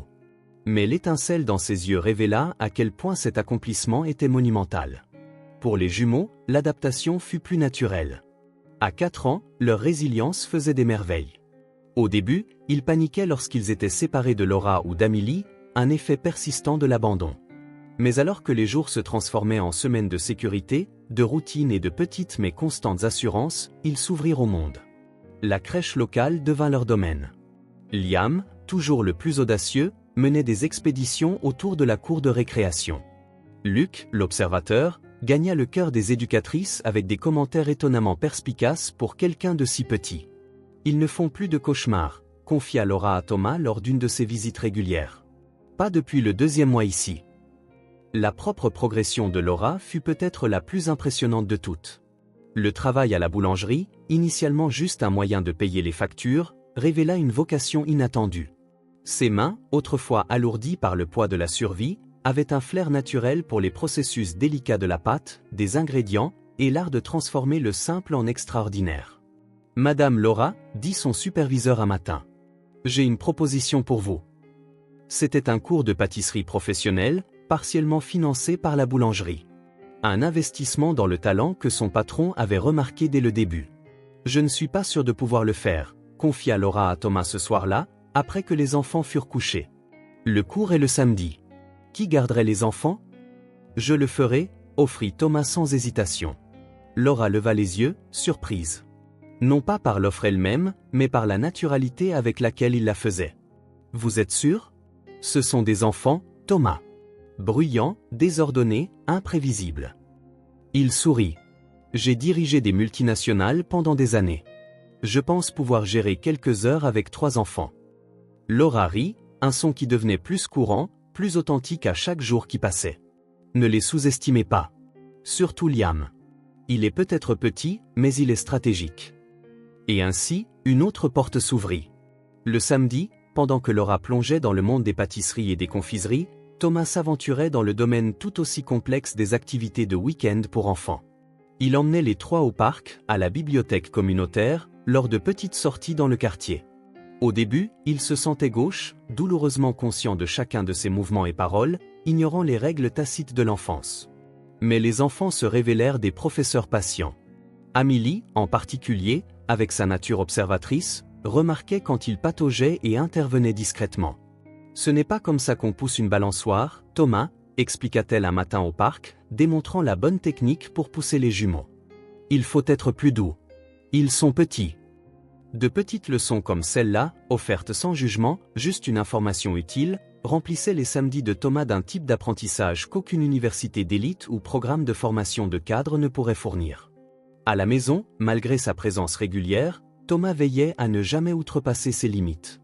Il aidait pour les questions pratiques, inscrire Amélie à l'école quand Laura se sentait dépassée par les formulaires, négocier l'assurance habitation, offrir des conseils sur la façon d'établir un crédit après des années sans aucun document, mais toujours dans un rôle de soutien, jamais principal.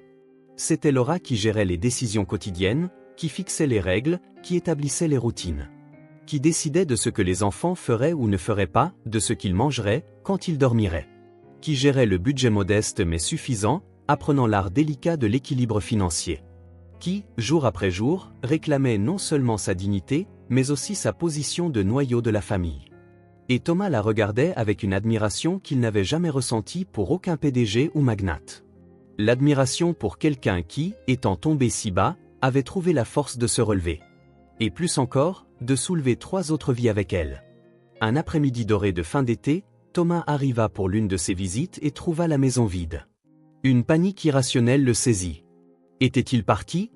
Avait-il disparu? Son esprit, conditionné par des décennies à se préparer au pire, échafauda les pires scénarios. Puis il entendit un léger rire venant de l'arrière-cour.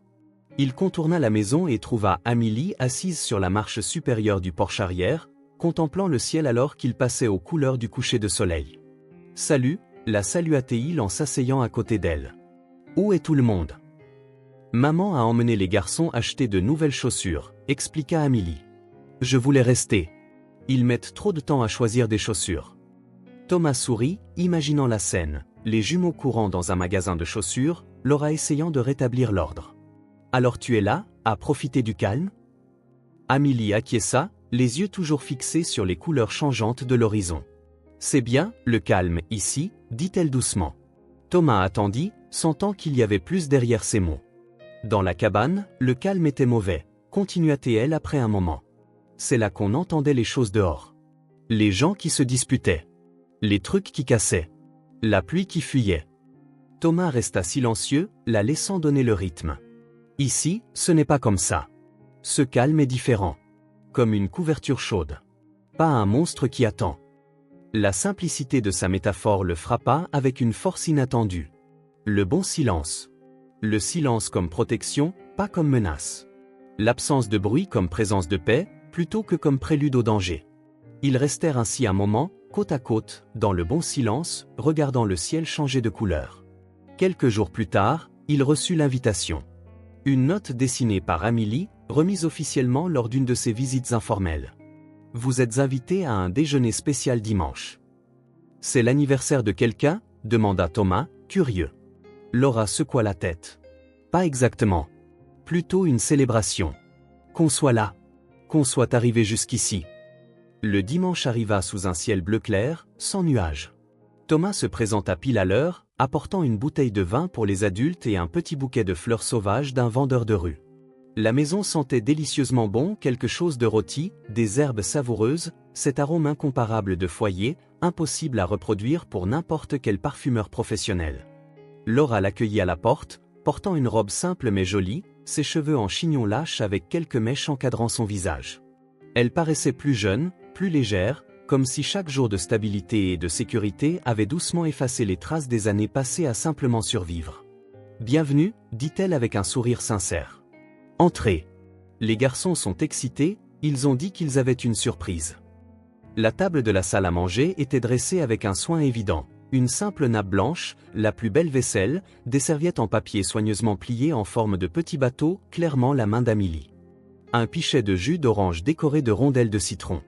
Et de nouveaux dessins collés au mur, des scènes de leur vie actuelle où la maison, le jardin, les moments quotidiens transformés en art par les mains talentueuses d'Amélie. « Assieds-toi ici », ordonna Liam, conduisant Thomas au siège en bout de table. « C'est pour l'invité spécial. » Luc, plus calme, acquiesça solennellement, comme pour confirmer la déclaration de son frère.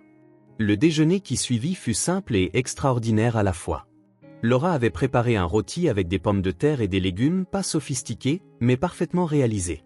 Et pour le dessert, un chef-d'œuvre de gâteau, décoré avec les techniques sophistiquées qu'elle avait apprises dans son cours de pâtisserie.